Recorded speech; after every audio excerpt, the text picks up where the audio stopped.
नमस्कार मित्रांनो, सुस्वागतम.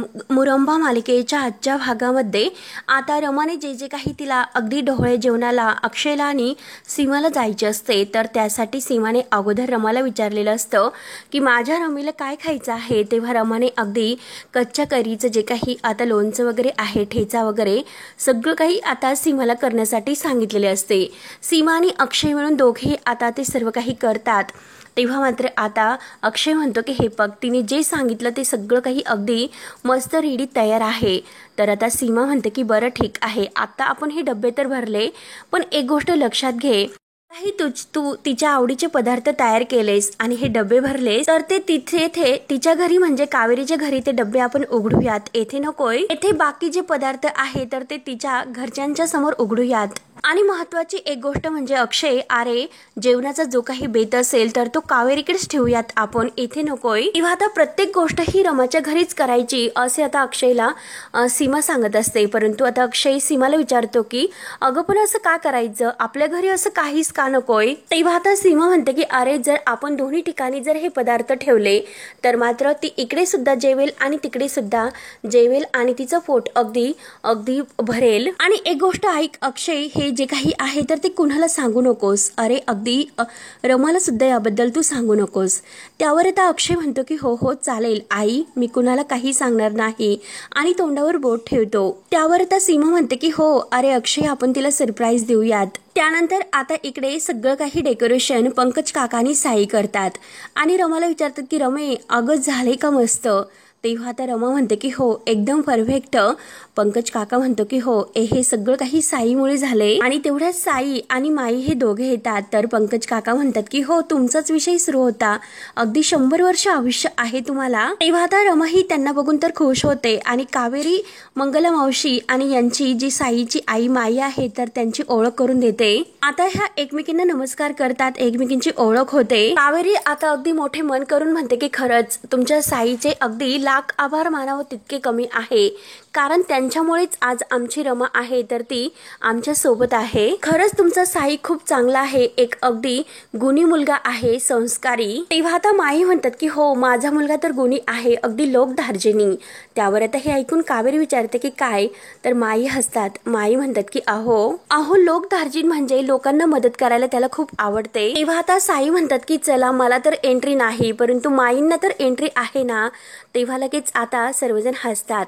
त्यानंतर मात्र आता माई आता रमासाठी जे काही गजरा वगैरे घेऊन आलेले असतात तर तो रमाला दाखवतात. रमा आता तो गजरा बघून इतकी खुश होते आणि लगेच ती आता अगदी त्याचा छान असा सेंट घेत असते. त्यानंतर आता इकडे मुकदमांच्या घरी आपल्याला असं बघायला मिळतं की माही मात्र मस्त डोळ्या जेवणासाठी तयार होते. एरावतीकडे बघून हसते. एरावती आणि त्या दोघे एकमेकींना खुणावतात. आता सीमाचं लक्षच असतं. सीमा मात्र आता अगदी मनातून रागानेच यांच्याकडे बघत असते, परंतु त्यांच्यासमोर आता तिला हे सर्व नाटक करावे लागते की तिला काही माहिती नाही म्हणून. तेव्हा आता माही आणि इरावती एकमेकींकडे बघत असतात. तेव्हा आता माहीच विचारते की काय झालं, मी केव्हाची येऊन बसलेत परंतु कोणी नाही आले. आणि तेवढ्यात आता जान्हवी येते. जान्हवी म्हणते की रमा हे बघ, अगदी तुझं फेवरेट तुझ्यासाठी आणलेलं आहे, हे बघ. तुला माहिती नसेल रमा, अगं तुला काय आवडेल हे अगदी शोधण्यासाठी मी अख्खा मॉल पालथा घातला होता. तेव्हा कुठे मी हा पदार्थ आणला आणि ओळख बरं पाहू, तुला ओळखावंच लागेल की नक्की मी काय आणलं ते. त्यावर आता आनंद सुद्धा जे काही आहे रमाला आवडतं तर ते घेऊन येतात. त्यांना माहीत नसते की ही माही आहे. तेव्हा आता आनंद विचारतो की अरे यार जानू तू काय आणलंस, म्हणून तो जानूने आणलेल्या त्या पदार्थाकडे अगदी म्हणजे लक्ष देऊनच असतो आणि उघडायला जातो. तोच लगेच जान्हवी त्याच्यावर ओरडते की बेबी हे बघ, हात लावू नकोस, कशाला हात लावतोस बरं. तेव्हा आनंद म्हणतो की बरं ठीक आहे, नाही लावत, सॉरी त्याबद्दल. आणि मी सुद्धा आता रमासाठी एक असं स्पेशल मस्त गरमागरम गिफ्ट आणलेलं आहे, बघा ओळखा तरी काय असेल. आणि तेवढ्यात अभि येतो. अभि म्हणतो की हो चांगला आहे. आणि हे बघा, तुम्ही सर्वांनी एक एक ॲटम सिलेक्ट केल्यानंतर माझ्या वाट्याला जो काही पदार्थ आला तो मी आणला आणि तो दाखवतो. आणि हे बघ, इतकं सिलेक्ट करून मी आणलं की याची चव सुद्धा अगदी तुला अशी हवीशी वाटेल. तू स्वर्गात आहे, अगदी स्वर्गात आहे, डिवाइन डिवाइन. तेव्हा माहीला तर खूप हसू येते. त्यावर आता आनंद विचारतो की अरे आभ्या तू जे काही आणलेलं आहेस तर ते प्रेग्नेन्सीमध्ये अलाउड आहे की नाही। तेव्हा आता अभि म्हणतो की अरे ती रमा आहे, रमाला नाही। त्यावर आता इरावती आत्या लगेच म्हणते की तुम्ही सगळ्यांनी थंड थंड गोष्टी आणल्यात, परंतु जो काही मी पदार्थ आणलेला आहे तो बघून आता रमाला इतकं बरं वाटेल की, आणि आता जो पदार्थ तिने आणलेला आहे तर उठायला जाते आणि मुद्दा म्हणते की अरे म्हणजे पायाला तर अगदी लचक भरली आणि वहिनी येतेस का। तेव्हा आनंद लगेच म्हणतो की अगं आई तू कशाला जाते, तिच्या पायाला काही मेहंदी वगैरे लागलेली आहेस का। पण तरी सुद्धा आता सीमा ही आता या इरावतीच्या हातातील तो पदार्थ घेते। तेव्हा आता सीमा ही सर्व पदार्थ बघून म्हणते की बापरे, एक से बढ़कर एक पदार्थ आहेत। मला असं वाटतं की सगळ्यांनी बहुतेक सगळे हॉटेल पालते घातले असणार, परंतु हे बघा आपली रमा तर ओळखणार कसं बरं कुठले पदार्थ कोणी आणलेत। आणि माहीला मुद्दा म्हणते की हो की नाही रमा, ओळखू शकशील का तू रमा। तेव्हा आता जान्हवी म्हणते की अगं असं कसं, तिला ओळखावंच लागेल। आणि चल बरं रमा ओळख पदार्थ आणले तरी कोणकोणते, कशामध्ये काय काय आहे, आणि ए रमा अगं ओळख ना। त्यावर आता माही म्हणते की हो आई मी ओळखते। आणि सर्वांनी आणलेल्या पदार्थाकडे आता ही माही एक नजर टाकते आणि आता बोट दाखवत म्हणते की यामध्ये जर्मन फ्राईज असणार। तेव्हा आता लगेच जान्हवी विचारते की काय जर्मन फ्राईज रमा, अगं काय। आणि तेवढ्यात अक्षय बाहेर येतो रूम मधून आणि अगं रमा काय म्हणतेस तू, अगं फ्रेंच फ्राईज म्हणतात त्याला, इतक्या वेळेस तू खाल्लं तरी सुद्धा तुला अजूनपर्यंत नाव माहिती नाही। तेव्हा आता अभि म्हणतो की ते ओपन तरी करून दाखव, म्हणून आनंद लगेच तो पदार्थ ओपन करून दाखवतो। तेव्हा मात्र आता प्रत्येकाने आणलेले पदार्थ ही माही ओळखते आणि म्हणते की इरावती आत्या तुम्ही मात्र माझ्यासाठी पिझ्झा आणलास ना। इरावती आत्या तर खुशून हो म्हणते आणि लगेच आता माही म्हणते की हो आत्या तुम्हाला माझी अगदी आवड माहिती आहे, म्हणे बरोबर तुम्ही माझ्या आवडीचं घेऊन आलात। सीमा मात्र आता हसता हसता दोघींकडे रागाने बघते। अक्षय मात्र आता हे सर्व थोडंसं दुरून बघतच असतो आणि आता त्याच्या लक्षात येते कमालच आहे की आता हे जे काही पदार्थ आणले गेलेले आहेत यातील एक सुद्धा पदार्थ रमाच्या आवडीचा नाही आणि तिला इतके सगळे पदार्थ खावेसे वाटतात, असं कसं बरं तिने सांगितलं असेल। जान्हवी वहिनीने फ्रेंच फ्राईज काय आणले आणि आनंदाने चॉकलेट मूस आणि आभ्याने चॉकलेट मिल्क शेक आणलेला आहे, पिझ्झा वगैरे काय पदार्थ आता ह्या माईसाठी म्हणजे रमासाठी आणलेत आणि यातील एकही पदार्थ आता रमाच्या आवडीचा नाही। तरी सुद्धा ती किती आनंदाने हे सर्व पाहते, तिला एक सुद्धा पदार्थ नाही आवडत हे मला पूर्णपणे खात्रीने माहिती आहे। सुद्धा कसं काय तू हे सर्व करत असेल, बहुतेक ती आता येथील सगळ्या लोकांचे मन जपण्यासाठी हे सर्व करत असेल आणि एकदा ती तिच्या आईकडे गेली तर मात्र तिला तिच्या आवडीचे पदार्थ खायला मिळतील। आणि परत तो हसतो आणि मनात म्हणतो की खरंच असे अचानक हे असे पदार्थ खाण्याचे डोहाळे मात्र हिला अचानक कसे लागले असतील बरं, यातील कोणताच पदार्थ तिला नाही आवडत असाच प्रश्न आता अक्षयला सारखा पडतोय। त्यानंतर आता साई हा तिथेच थांबलेला असतो तेव्हा पंकज काका येतात। पंकज काका विचारतात की काय झालं साई भाऊ, तुम्ही अजूनपर्यंत इथेच थांबलात का। तेव्हा आता साई म्हणतो की हो इथेच थांबलो, कारण आता गरज लागेल आतमध्ये, रमाला काय जर काही नाही लागले। तेव्हा आता पंकज काका म्हणतात की हो माझेशी खोटं बोलतात, म्हणजे तुम्ही अजूनपर्यंत रमाचीच वाट पाहतात, रमासाठीच हे सर्व करत असतात, हे मला नाही कळत का। आणि साई म्हणतो की त्यांच्याशिवाय मी तरी कुठे येणार पंकज भाऊ। तेव्हा आता पंकज काका विचारतात की खरंच सांग साई, तू अजून सुद्धा रमावर प्रेम करतोस ना। त्यावर आता साई म्हणतो की हो त्यांच्यासाठी जगतोय आणि त्यांच्याशिवाय माझं आहे तरी कोण। तेव्हा आता साई बरोबर आपल्या मनातील सर्व काही सांगत असतो। तेव्हा आता पंकज काका विचारतात की रमाला दुसरं कोणीतरी आवडतं ही माहिती असून सुद्धा, त्यावर आता साई म्हणतो की प्रेमाला थोडंच काहीतरी कारण लागतं का। प्रेम एका श्वासासारखं असतं, कारण थांबवलं तर जीव गुदमरतो आणि त्यांना जर दुसरं कोणीतरी आवडत आहे यामुळे तर मी माझ्या मनातील ज्या भावना त्यांच्याविषयीच्या आहे तर त्या दाबून तर नाही टाकू शकत। तेव्हा आता पंकज काका म्हणतात की साई अरे याच्यातून तुला फक्त आणि फक्त दुःख मिळेल, बाकी काही मिळणार नाही। त्यावर तर साई म्हणतो की दुःख नाही पंकज भाऊ, यातून मला एक समाधान मिळते, त्यांच्या चेहऱ्यावर एक जरी हसू बघितलं तर मला स्वर्ग बघितल्यासारखं वाटतो आणि त्यांच्या आनंदासाठी शेवटी मी जगतच राहणार आहे। तेव्हा आता पंकज काका विचारतात की म्हणजे ती तुझ्या सोबत नसताना तरी सुद्धा तुला आनंदी राहावंसं वाटतं। तेव्हा आता साई म्हणतो की हे बघा प्रेम कसं करावं लागतं, प्रेम हे समोरच्याला पिंजऱ्यात ठेवण्यासारखं करायचं नसतं, मोकळ्या आकाशामध्ये ते उडताना बघण्यासारखं असतं आणि खरं प्रेम तर ते असतं की ते कुठलंही अगदी अपेक्षा वगैरे काही ठेवायची नसते, फक्त द्यायचं असतं, काही घ्यायची अपेक्षा नसते आणि तेच तर खरं प्रेम असतं। नाहीतर प्रेम म्हणजे एक व्यवहार तर झाला नसताना। आणि हे बघा मी त्यांच्यावर प्रेम करतोय कारण ते माझं नशीब आहे, मनातील ती एक गोष्ट आहे, त्यामुळे हे बघा, त्यासाठी कोणी मला जबरदस्ती थोडंच करू राहिले का? आणि जोपर्यंत माझा शेवटचा श्वास आहे तर त्या श्वासापर्यंत मी त्यांच्यावर प्रेम हे करतच राहणार आहे. माझा जीव जळला तरी चालेल, परंतु माझ्या मनात काय आहे मी कधीही त्यांना नाही कळून देणार. त्यावर तर साईचं हे बोलणं ऐकून पंकज काका म्हणतात की प्रेम म्हणजे त्याग आहे साई, हे सर्व तुझ्यामुळे कळले तर. त्यानंतर आता इकडे मुकदमांच्या घरामध्ये आता डोळे जेवणाची पूर्ण तयारी होऊन आता सर्वजण सेलिब्रेशन करत असतात. प्रत्येकाच्या हाताशी असणारं जे काही बाळाशी नातं त्याचं बरोबर स्टिकर दिले जाते आणि सर्वजण आता हातामध्ये ते घेऊन आता जान्हवी लगेच म्हणते की चला आता आपण असं हातामध्ये घेऊन फोटो काढूयात. त्यावर आता हे ऐकून इरावती आत्या म्हणते आता खूप वेळ झालेला आहे, फोटो जरा नंतर काढूयात, कारण रमाच्या माहेरी जाण्याची आता वेळ झालेली आहे. तेथे तिची आई मावशी काका ही सर्वजण तिची मंडळी वाट बघत असतील. तेथे सुद्धा हा कार्यक्रम आहे ना, तर तेव्हा आता सर्वजण इरावती व आत्याचं बोलणं ऐकत असतात. त्यावर आता सीमा ही अक्षयला म्हणते की अक्षय अरे तू सुद्धा चलणार रे आमच्या सोबत, कारण तू तेथे आल्यानंतर सगळ्यांना खरंच खूप बरं वाटेल. त्यावर लगेच अक्षय म्हणतो की अर्थात मी तर येणारच आहे. तेव्हा आता अक्षय जाणार म्हणून माही आणि इरावती आत्याला तर लगेच धक्का बसतो. इरावती आत्या लगेच अक्षयला म्हणते की अरे तू कसं जाणार आहे, कारण आजच तुझी रात्री दुबईला जाण्याची फ्लाईट आहे. अरे किती पॅकिंग तुला करायचं असेल, आणि हे बघ ज्या काही महत्त्वाच्या गोष्टी आहेत त्या सुद्धा अजून तुला घ्यायच्या असतील, सर्व तयारी तुला करावी लागेल. आणि जर विसरलंस काही राहिलं तर तू पुन्हा मागे एअरपोर्ट वरून येणार आहे का? आणि ॲक्च्युली आपण ह्या सर्व विषयावर रमालाच विचारूयात, कारण तिला हे सर्व ऐकून वाईट वाटायला नको, कारण तीच आता सांगू शकेल की नक्की अक्षयला काय काय लागते काय काय नाही. म्हणून आता इरावती आत्या लगेच माहीला म्हणते की तू अक्षयची तयारी कर. तेव्हा लगेच आभी म्हणतो की आम्ही तयारी करतो, आम्ही याच्या बॅगा वगैरे भरतो. त्यावर आता सीमा इरावती आत्याला म्हणते की वंश आहो त्याची इच्छा आहे तिकडे येण्याची, मग त्याला येऊन द्या, तुम्ही कशाला अगोदर त्याला नाही म्हणतात.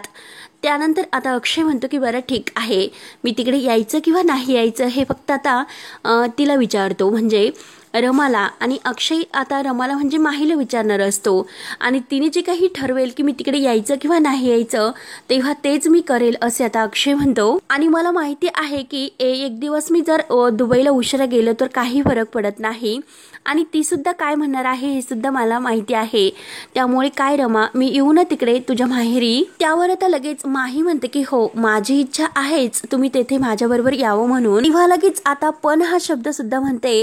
आता अक्षय अगोदर खुश झालेला असतो आणि लगेच आता अक्षयला म्हणते की अहो पण तुम्हाला दुबईला जायचं आहे, आता इतकी घाई गडबड आहे, जायचं सुद्धा आहे आणि बॅग सुद्धा भरायची आहे, त्या गडबडीत तुम्ही तिकडे येणार आणि अर्ध लक्ष इकडे तर अर्ध लक्ष तिकडे असं होईल, आणि हे राहिलं ते राहिलं, त्यामुळे कशाला तुम्ही इतकी धावपळ करतात आणि स्वतःची खूप धावपळ होईल. आणि इतकी धावपळ होण्यापेक्षा हे बघा तुम्ही येथे तर आता ह्या डोहाळे जेवणाच्या कार्यक्रमात माझ्या सोबतच होतात, म्हणून तुमची घाई गडबड आणि धावपळ होऊ नये म्हणून मी तुम्हाला म्हणते की तुम्ही नाही आले तरी चालेल, पण अहो तिकडे जर येण्या अगोदर काम सुद्धा हे महत्त्वाचं आहे, त्याकडे आता लक्ष द्यावं लागेल. तेव्हा आता सीमा बरोबर ओळखते की आता अक्षयला तर या दोघींना तिकडे येऊन द्यायचं नाही, म्हणून सीमाला आता भलताच राग आलेला असतो. ती रागाने त्यांच्याकडे बघत असते. बघा तुम्ही नाही आले तरी चालेल, मी एक काम करते, त्यासाठी मी तिकडून जे काही कार्यक्रम आहे तो पटकन अगदी आवरते, म्हणजे पटकन तो कार्यक्रम अगदी पूर्ण करून घेते आणि लगेच इकडे तुमच्याकडे येते. तेव्हा लगेच आता इरावती आत्या म्हणते की हो हो याला म्हणतात की बिझनेसमॅनची बायको. आता इरावती आत्या आणि माही या दोघींना तर हेच हवं असतं की तिकडे अक्षय जाऊ नये, म्हणून त्यासाठी आता हा मस्त जबरदस्त प्लॅन करतात. सीमाला मात्र आता हे सर्व काही कळून चुकलेलं असतं की ह्या का नाही म्हणतात.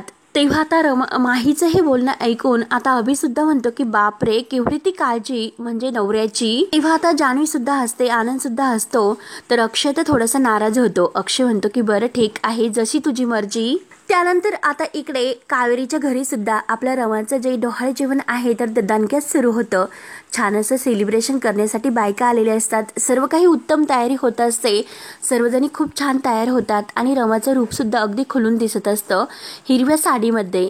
सर्वजणी आता रमाच्या सौंदर्याचं कौतुक करत असतात आणि आता माई पुढे येतात. माई छान असा मस्त ओखाणा घेतात, सर्वजणींना आता खूप असं हसायला येते. तेव्हा आता रमाच्या ओटी भरण्याचा कार्यक्रम सुरू होतो आणि आता एक एक आता जे काही तेथे बायका आलेल्या आहे पुढे येतात, हळदी कुंकू लावून आता रमाची ओटी भरत असतात. आणि सगळ्यांचं झाल्यानंतर आता बिचारी मंगला मावशी येते. मंगला मावशी जेव्हा आता रमाची ओटी भरायला सुरुवात करणार तोच आता त्यातील एक बाई म्हणते की अगं तू कशाला ओटी भरतेस, अगं तुझ्या पदरी बाळ नाही, काहीच नाही अगदी, आणि ज्या बाईला बाळ नाही तर त्यांनी ओटी नाही भरू असं आमच्यात नाही चालत. म्हणून बायकामध्ये आता कुजबूज व्हायला सुरुवात होते. तेव्हा रमा, कावेरी आणि मंगला मावशी या सगळेजणी धक्क्याने बघत असतात. मंगला मावशीला खूप असं वाईट वाटतं. तेव्हा आता मावशी लगेच ते पूजेचं जे ताट आहे तर ते खाली ठेवायला लागते. तोच लगेच आता रमा म्हणते की मावशी हे बघ थांब, आणि हे बघ मावशी तू सुद्धा माझी आईच आहे. आणि त्या बाईला म्हणते की तुम्ही काय बोलतात, मूल बाळ नाही म्हणजे तिला पोरं नाही म्हणून ती काही कमी झाली का, आणि हे बघा ती माझी आईच आहे, तिला असं नाही की पोरं नाही म्हणून. आई पण हे जन्म देण्यावरून सिद्ध नाही होत. एका तिच्या मुलीप्रमाणे तिने माझा सांभाळ केलेला आहे, इतकं मला जपलं, माझ्यावर प्रेम केलं, चांगलं काय आणि वाईट काय हे सगळं काही तिनेच मला शिकवलं. जे संस्कार द्यायचे आहे ते एका आईप्रमाणे तिनेच दिले. इतके चांगले संस्कार तिने माझ्यावर केले, त्यामुळे ती माझी आईच आहे. मंगला मावशीच्या डोळ्यात पाणी येत असतं. मंगला मावशी बिचारी आता खरंच खूप रडते. कावेरी आणि जी माई आहे तर त्यांचे सुद्धा डोळे भरून येतात. तर आता रमा त्या बायकांना पुन्हा म्हणते की कोण म्हटलं की ती आई नाही म्हणून, मी आहे ना तिची मुलगी, हो की नाही मावशी. तेव्हा आता मंगला खरंच खूप रडत असते. कावेरी आणि रमा या सगळेजणी आता खूप रडतात. आणि सर्व बायकांना आता म्हणते की हे बघा तुम्हाला सगळ्यांना एक मी विनंती करते की जो काही असला विचार तुम्ही करतात तो प्लीज असा घाणेरडा विचार तुम्ही करू नका. रक्ताच्या नातेपेक्षा माणुसकीचं प्रेम खूप मोठं असतं. जीवापाड जपणारी आणि सांभाळणारी, मायेने अगदी प्रेम करणारी प्रत्येक बाई ही आईच असते. आणि माझ्या ओटीची खरी शोभा मात्र आता मावशीच्या प्रेमानेच वाढलेली आहे. आणि अगदी मोठ्या मनाने ती आता रमा ही मंगला मावशीला म्हणते की मावशी तू माझी ओटी भर. मावशीला खूप आनंद होतो. आनंद अश्रू आता मावशीच्या डोळ्यातून वाहत असतात. आणि कावेरी, माई ह्या सगळेजणी आता लगेच अगदी डोळे भरून रमाचं कौतुक करून तिच्याकडे बघत असतात. त्यानंतर आता इकडे रमाच्या घरी जायचे असते आणि त्याचबरोबर इरावती आत्या, माही आणि सीमा ह्या सगळेजणी बाहेर येतात. तर सीमा त्यांना म्हणते की तुम्ही पुढे व्हा, मी मागूनच येते. तर लगेच आता इरावती आत्या सीमावर ओरडते की वहिनी तू येथे काय करणार आहे बरं, अक्षय परदेशात जातोय मग त्याची बॅग वगैरे भरण्यासाठी. तेव्हा लगेच सीमा म्हणते की हो मदत लागणार आहे. सीमा म्हणते की हो हो, आणि बॅग वगैरे भरण्यासाठी माझी मदत तर लागेल. आणि हे बघा तुम्हाला आता ह्या माहीला लपवायचं सुद्धा आहे, आणि जर तुम्ही तिकडे लवकर गेला नाही तर ऑलरेडी सगळ्यांना कळेल की रमा सुद्धा तिकडे आहे म्हणून. आणि हे बघा म्हणूनच मी तुम्हाला सांगते की तुम्ही पुढे जा. आणि हे बघा शपथ घेते वंश की मी जी तुम्ही मला धमकी वगैरे दिलेली आहे तर ती मी विसरलेली नाही. त्यामुळे जे लक्षात ठेवायचं आहे ते मी बरोबर ठेवेल. आणि हे बघा माझ्या अक्षयचा जीव माझ्यासाठी खूप असा अगदी जीव का प्यारा आहे. त्यामुळे मी त्याच्या म्हणजे त्याला काही होईल असं खरंच काही वागणार नाही. माझ्यावर विश्वास ठेवा. आणि खरंच तुम्ही जा, मी आलेच. तेव्हा लगेच आता सीमा आतमध्ये निघून जाते. तर इरावती आत्या म्हणते की बरं झालं, सुंटे वाचून खोकला निघून गेला. तेव्हा आता माही म्हणते की हो ना अगं इरा गेला, परंतु अगं इरा मला सांग की मी आता कुठे जाऊ, कुठे लपून बसू. त्यावर आता लगेच इरावती आत्या म्हणते की पबमध्ये सोडू का. आता पब म्हटल्यानंतर माहीला खूपच आनंद होतो. माही म्हणते की हो हो इरा, अगं मी तुला तेच म्हणणार होते, बरं झालं तूच मला अगदी तो विचार काढलास, मी तिकडेच जाते. तेव्हा आता लगेच इरावती आत्या तिच्यावर ओरडते की अगं वेडी वेडी आहेस का, जर तुला कोणी बघितले तर काय होईल याचा तू विचार केलास का. इरावती आता माहीला म्हणते की हे बघ जोपर्यंत मी तिकडून येत नाही तोपर्यंत तू येथे रमाच्याच खोलीमध्ये गेस्ट हाऊसमध्ये बसून राहायचं, आणि जोपर्यंत मी तुला आवाज देत नाही, तुला बोलवत नाही, तोपर्यंत मात्र तू इकडे काही यायचे नाही. त्यानंतर अक्षय आता आपली बॅग भरत असतो आणि तेवढे तिथे सीमा येते. सीमा म्हणते की अक्षय मला काय वाटतं, अरे तू आमच्यासोबत येतो का तिकडे डोहाळे जेवणाच्या कार्यक्रमाला, रमाला खरंच फार बरं वाटेल रमाच्या माहेरी. अरे चल ना तू तिकडे, तुला बघून खरंच खूप छान वाटेल, बरं वाटेल. आणि हे बघ अरे ती सगळ्यांच्या समोर म्हणाली असेल की तुला येऊ नको म्हणून, पण तुझी धावपळ होऊ नये, तुझी गैरसोय होऊ नये याची तिला काळजी वाटली असेल, आणि म्हणूनच ती तुला तिकडे यायला नको असं म्हणाली असेल. अक्षय आता विचारात पडतो. तिची पूर्णपणे धांदल उडाली असेल, कारण तिला सुद्धा वाटतं की तू सुद्धा तिच्यासोबत तिकडे असावं, कारण ती आता तिच्या माहेरी गेलेली आहे आणि तुझी सुद्धा गैरसोय होऊ नये, तुझी सुद्धा अगदी धावपळ होऊ नये यासाठी ती आता हे सर्व तुला नाही म्हणत असेल येण्यासाठी. सीमा बरोबर आता अक्षयला तयार करण्याचा म्हणजे प्रयत्न करत असते. तेव्हा अक्षय म्हणतो की हो, तर सीमा म्हणते की अरे तू तिकडे गेला आणि तुला इकडे येईपर्यंत बाळ येण्याची सुद्धा अगदी वेळ झालेली असेल आणि हे पण काम संपल्यानंतर सुद्धा तुला नाही येणार, तू किती दिवस कामामध्ये तिकडे अडकून राहतो हे नाही कळू शकत, त्यामुळे आता तुमची भेट होईल असं मला नाही वाटत, कारण तुला येईपर्यंत सर्व तयारी झालेली असेल, त्यामुळे मला असं वाटतं की तू रमाला एकदा भेटून घ्यावं. आणि हेच बघ ना, अरे तिच्या घरच्यांना सुद्धा हे वाटायला नको की तू ऐन बाळतपणात तिला एकटीला सोडून गेला म्हणून. आणि हे बघ, तू अगोदरही तिला खूप सपोर्ट देतोय आणि आता सुद्धा त्यांना कळून दे की सपोर्ट आहे म्हणून. त्यामुळे मला असं वाटतं की अक्षय तू सुद्धा आमच्या सोबत यावं म्हणून. अक्षयला तर आईचंही म्हणणं पटत असतं आणि सीमा बरोबर आता अक्षयला तिकडे घेऊन जाण्यासाठी अगदी व्यवस्थित तयारी करत असते. तेव्हा आता अक्षय लगेच तयार होतो आणि तू म्हणते की आई ते सर्व ठीक आहे. तेव्हा मात्र आता अक्षय म्हणतो की अगं आई, तू तर माझ्या मनातील बोललीस, कारण माझ्या मनात सुद्धा हेच होतं की रमाला एकदा भेटावं आणि बाळाला सुद्धा, कारण आता मला असं वाटतं की बॅग घेऊन डायरेक्ट आता तिकडूनच एअरपोर्टवर जावं आणि येथून सर्व तयारी करून आता रमाकडे जावं, रमाचं डोळे जेवण बघावं, आनंदाने तिला आता डोळे भरून बघावं. तेव्हा आता सीमा तर खूपच आनंदी होते, कारण अक्षय येण्यासाठी तयार झालेला असतो. सीमा आता खुशून म्हणते की अरे त्या निमित्ताने तुझी आणि तिची भेट तरी होईल. तेव्हा आता अक्षय विचारतो की आई तू असं का म्हणतेस, माझी आणि तिची भेट होईल म्हणजे. तेव्हा आता सीमा मुद्दा म्हणते की तिची म्हणाले की मी, अरे तिची नाही तर त्यांची. अरे म्हणून सीमा आता मुद्दाम विषय बदलते की अरे मी तिची नाही तर कावेरी, मंगला मावशी, पंकज काका या सर्वांची भेट होईल असं मला वाटले होते. तेव्हा आता अक्षय लगेच तयार होतो आणि हे पण बॅग पॅक करतो आणि लगेच निघूयात. तेव्हा आता सीमा सुद्धा त्याची मदत करत असते. त्यानंतर मंगला मावशी अगदी डोळे भरून आता रमाचं अगदी कौतुकाने हे सर्व करत असते. तिला हळदी कुंकू वगैरे लावते, अगदी डोळे भरून आनंदाने ती मात्र आता तिच्या ओटी भरत असते. सगळं काही हळदी कुंकू लावून फळं वगैरे तिच्या ओटीत भरते, खणण नारळाने ओटी भरते. तेव्हा आता सगळेजणी खुश होऊन रमाकडे म्हणजे आणि या मंगला मावशीकडे बघून हसतात. आणि आता मंगला मावशी ओटी भरून झाल्यानंतर आपल्या रमाला घट्ट अशी मिठी मारते. रमा सुद्धा आता मावशीचा गोड हाताचा पापा घेते आणि सर्वजणी खूप खुश असतात. आणि शेवटी मित्रांनो हा भाग येथे संपतो. पुढील भागामध्ये आता सीमा ही तिकडे रमाच्या डोळे जेवणाला आलेली असते, परंतु अक्षय सोबत काही आलेलं नसतं. रमाला खूप वाईट वाटतो. सीमा म्हणते की हे बघ, अक्षयला दुबईला जायचं आहे, त्याची संध्याकाळची फ्लाईट आहे, त्यामुळे तो सर्व तयारी करत होता आणि तो असं म्हणाला. तेव्हा मात्र आता सीमाने गंमत केलेली असते, कारण आता रमा विचारते की आई ते काय म्हणालेत.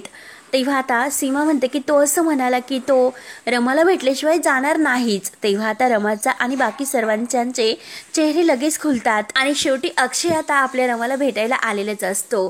तेव्हा आता अक्षय लगेच म्हणतो की हे बघ, तुम्हाला असं म्हणाली होती ना, तुमची दगदग होईल, कशाला येतात. त्यानंतर आता इकडे इरावती आत्याला काहीही देखवत नाही. इरावती आत्या लगेच आता कावेरीच्या घरातील जो गॅस आहे तर तो ऑन करून देते आणि जे काही गॅसचं बटन आहे ते सुद्धा चालू करून देते आणि काही गोष्टी मात्र अगदी शांतपणे करायच्या असतात आणि त्याचा आवाज मात्र असा भूम होत असतो, म्हणून जोरजोराने मात्र आता हसायला सुरुवात करते की शेवटी आता इरावती आत्याने अक्षय तिकडे आला म्हणून त्याचा बदला घेण्यासाठी मात्र आता गॅस ऑन करून आता जो काही आता गॅसचा स्फोट करण्याचं ठरवलेलं आहे ते मात्र अगदी ठरवून केलेलं असतं. तेव्हा मात्र आता हे सर्व काय होईल, कारण या सर्वातून रमा आता अगदी वाचवेल का, हे पाहणं आता खरंच खूप असं रंजक ठरणार आहे. त्यासाठी मित्रांनो पुढे काय होतं यासाठी चॅनलला सबस्क्राईब करत राहा. धन्यवाद.